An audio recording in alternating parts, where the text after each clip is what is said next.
नमस्कार, एकेएल न्यूज में आप सभी का स्वागत है। मैं हूं आपके साथ साक्षी गुप्ता। ही बढ़ते हैं कुछ खास खबरों के साथ। गरियाबंद जिले के फिंगेश्वर ब्लॉक में शासकीय प्राथमिक स्कूल सीरी खुर्द के 200 छात्र छात्राएं गर्मी की छुट्टी में निःशुल्क समर कैंप में हिस्सा लेकर इंग्लिश स्पोकन, मेहंदी, डांस, गीत संगीत, मिट्टी के बर्तन और कई गतिविधियां सीख रहे हैं।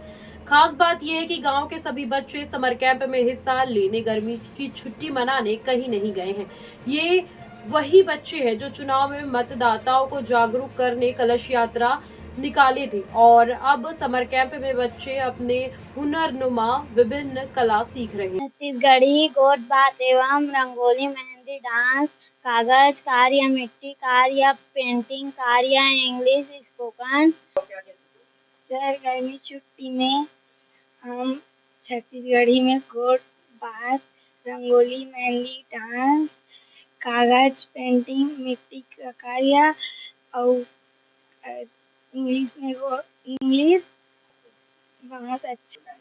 प्राथमिक शाला सीरी खुर्दा में एक सप्ताह का समर क्लास लगाया जा रहा था, जिसमें विभिन्न प्रकार के विधाओं में बच्चों को जानकारी दिया गया, जिसमें छत्तीसगढ़ी गोठबाज से लेकर के आज अंतिम दिवस नैतिक शिक्षा तक बताया गया।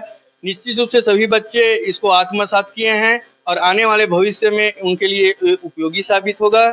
और सभी बच्चों को कहा गया है कि जो जो विधाएं बताया गया है उसको बाकी अभी छुट्टी का समय बचा है उसमें रिवाइज करें, उसको बनाना सीखे ताकि उस विधाओं में पारंगत हो सके।